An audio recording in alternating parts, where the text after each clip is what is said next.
Тастасы ауылының номер 32-ші жалпы білім беретін мектебінің бастауыш сынып мұғалімі Мұрат Сағитұлы. Менің осы бейне сабақ қалған пәнім жаратылыстану бойынша бүгін өткіземін. Бүгінгі жаратылыстану пәні бойынша жанды табиғат өсімдіктер бөлімінің ішіндегі өсімдіктердің бөліктері қандай қызмет атқарады?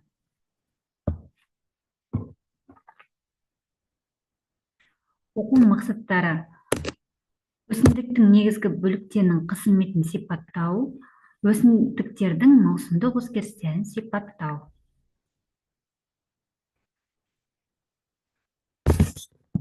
Сабақтың мақсатына тоқталып кетсем, өсімдіктің негізгі бөліктерінің қызметін өсімдіктен және өсімдіктің маусымдық өзгерістерін сипаттау.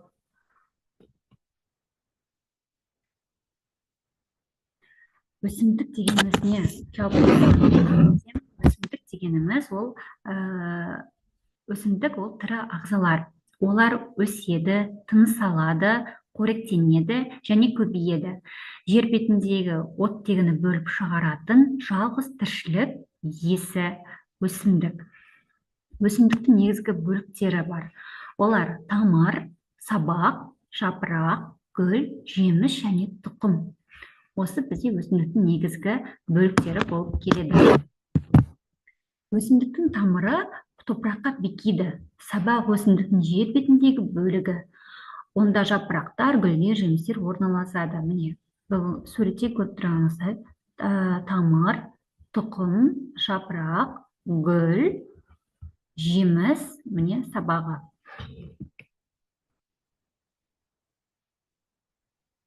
Енді нақты өсімдіктің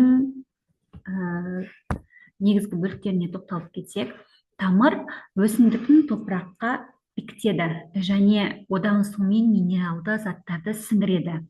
Тамырдың негізгі қызметі жер асты қоректену болып келеді. Ал сабақ өсімдіктің жер бетіндегі бөлігі.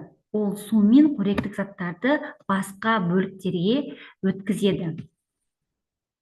Сабақта жапырақтар, гүлдер, жемістер орналасады. Жапырақ ол фотосинтез процесі арқылы жүреді, күн сәулесінен қорек түзіледі, оттегі бөліп шығарады, үшіншіден өсімдіктерді тірілейді, артық суды жапырақ шығарады. Гүл өсімдіктің көбею мүшесі болып келеді, тозаңдану арқылы тұқым пайда болады.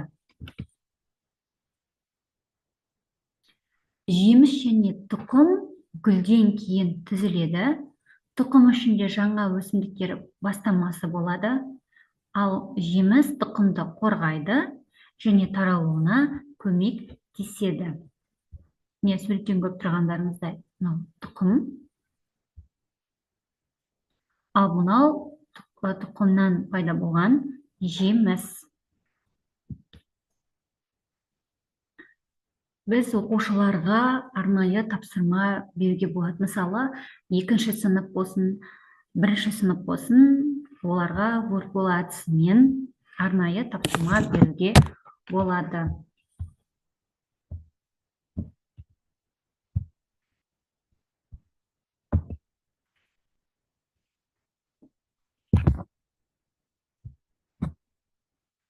Қазір сізге көрсетемін.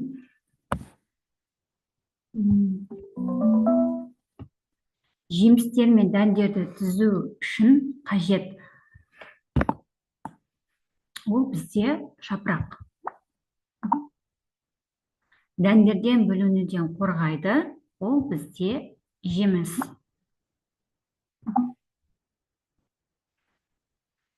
Тірек қызметін атқарады. Сумен пайдалы заттарды өсімдіктің басқа бөліктеріне жеткізеді. Ол бізде тамыр.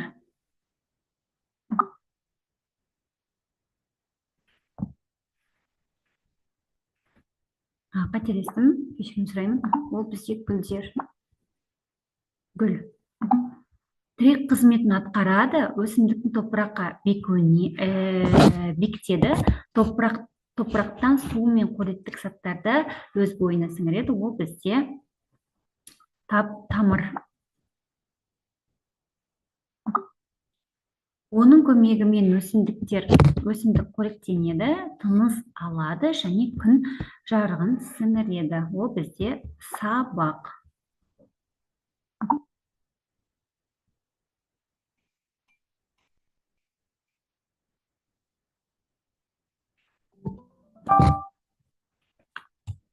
Осындай ойынды оқушылармен ойнатуға болады.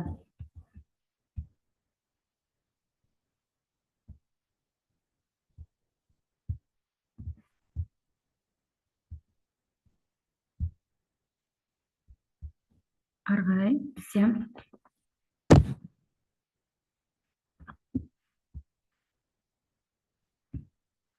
өсімдіктердің маңызына тоқталып кетсем, өсімдіктердің маңызы ауаға оттегі бөледі, тағам көзі болады, дәрілік өсімдіктері бар, сұлулық пен табиғат көркі болып келеді. Өсімдіктің маңызы осылар.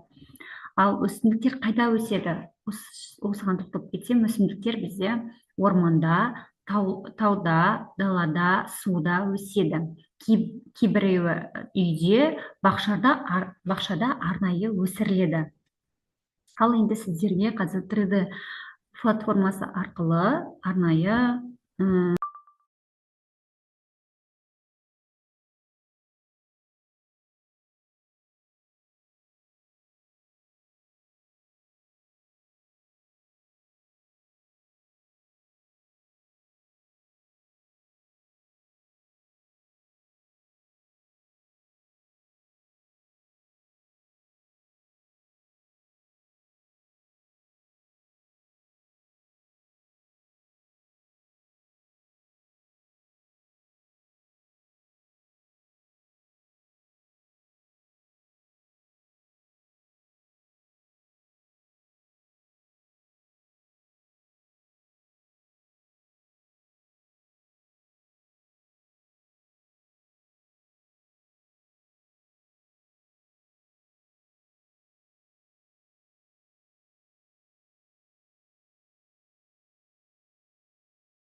Ай мектеп.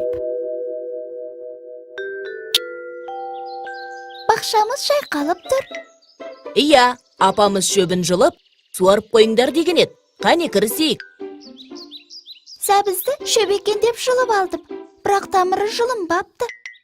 Қайта өсіп шығатын шығар? Дана, сәбіздің тамыры сәбіздің өзі. Сондықтан да оны жем тамыр деп атайды. Жем тамыр? Я, жемісі тамырында дегенді білдіреді. Жем тамырлар қоректік заттардың жиналуынан жуандаған өсімдік тамыры. Мысалы, қызылша, картоп, шомыр, пияз. Бұлардың барлығы жем тамыр. Түсінікті. Қане, ағаштарды суарайық. Аға, қараңыз, мына ағаштың тамыры көрініп қапты. Топырағының үстіңгі қабатын су шайып кеткен ғой. Мынау ағаштың діңі, мынау бұтағы, мынау жапырағы, ал алма жемісі.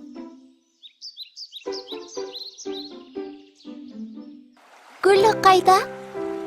Ағаштар ерте көктемде гүлдейді. Гүлі түскен соң орнына жемісі шығады. Жемісінің ішінде дәні болады. Мына ит мұрынға қараңыз. Кейбір сабақтарында гүлдері, кейбірінде жемісі өсіп тұр. Өсімдіктер алуан түрлі болады ғой. Олардың мүшелері бір-бірінен ерекшеленіп тұрады. Өсімдіктерді ерекшеліктеріне қарай 3 топқа бөледі. Олар ағаштар, бұталар және шөптекті өсімдіктер. Ит мұрын бұта ғой. Дұрыс. Ит мұрын, бөрі қарақат, шырғанақ бұтаға жатады. Бұталардың да жемісі тәтті болады екен. Иә, тәтті. Тек қарақат, таңғурай бүлдіргеннің жемісін жидек деп атайды. Қоймадыңыз ғой. Не де болса, тәтті екен. Ары қарай өсімдіктердің маусымдық өзгерістері. Өсімдіктердің маусымдық өзгерістері ол бізде 4 мезгіл бойы өсімдік өзгереді. Қалай өзгереді? Мысалы, бірінші көктемде өсімдіктер қар еріп, жапырақ жылынып, өсімдіктер өсуді бастайды. Бүршіктер жарып шығады, жапырақтар пайда болады, көптеген өсімдіктер гүлдейді. Ал жазда өсімдіктер толық өседі, жапырақтары қалыңдайды, жеміс пен тұқым түзіледі. Фотосинтез күшейіп, қорек жиналады. Күз мезгілінде жапырақтар сарғайып түседі, қоректік заттар тамырға жиналады, өсімдіктер тынығуға дайындалады. Ал қыста бізде өсімдік өсуін тоқтатады, кейбіреуі толық қурайды, бірақ тұқымы қалады. Көп жылдық өсімдіктер тамырымен тірі қалуы да мүмкін болады өсімдіктерде. Осы тақырыпты қорытындылай келе, өсімдіктер бұл бізде табиғаттың маңызды бөлігі болады. Олар бізге оттегі, тағам, дәрі және сұлулық береді. Әр өсімдіктің өз қызметімен маңызы бар. Табиғатты қорғау үшін өсімдіктерге қамқор болу әрқайсымыздың міндетіміз болып келеді. Бүгінгі сіздермен бірге болған бастауыш сынып мұғалімі Мұрат Зағипа. Сау болыңыздар.